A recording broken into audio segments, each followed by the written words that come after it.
நண்பர்களே அனைவருக்கும் நீ காலை வணக்கம். 2 நாளாக ஊரில் இல்லை. ஏற்கனவே ஒரு கொல்லிமலையிலேருந்து ஒரு வீடியோ போட்டிருந்தேன். 2 நாள் ஒரு ட்ரிப் போயிருந்தோம். நல்லா தான் இருந்தது. கிளைமேட்டும் ஓகே தான். அந்த ரிசார்ட்டை பற்றி கூட ஒரு வீடியோ போட்டிருந்தேன். நீங்கள் பார்த்துருப்பீங்கன்னு நினைக்கிறேன். நிறைய பேர் வந்து கான்டாக்ட் போகுங்கன்னு சொல்லியிருந்தாங்க. கான்டாக்ட் உங்களுக்கு கண்டிப்பாக வந்து உங்களுக்கு இதில் ஷேர் பண்ணுறேன். ஓகே, இன்றைக்கி வந்து 2 நாள் வெளியில் சாப்பிட்டோம். இருந்தாலும் நம்ம வந்து வழக்கமான உணவு தான் சாப்பிட போகிறோம். உங்களுக்கு வீடியோ கூட போட்டிருந்தேன். நம்ம பெருசாக சாப்பிடல. ஒரு வேளை அதிகமாக சாப்பிட்டோம்னா அடுத்த வேளை உணவை கட் பண்ணிடுறோம். அந்த மாதிரி தான் சாப்பிட்டுட்டு இருந்தோம்.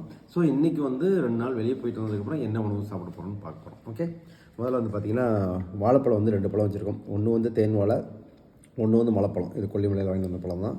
அப்புறம் இது வந்து பார்த்திங்க அப்படின்னா கொய்யாப்பழம், வழக்கமான கொய்யாப்பழம் இங்கே வாங்கினது தான். இது வந்து கருப்பு பீன்ஸ் ஆக்சுவலாக அந்த பீன்ஸ் ஐட்டம் பூரா கொல்லிமலையில் நிறையா இருக்குது, அது வாங்கிட்டு வந்தேன். இது வந்து இங்கே வாங்கினது தான், இது செஞ்சோம். அப்புறம் ப்ளஸ் வந்து முட்டை வந்து பொரியல் பண்ணியிருக்கோம்.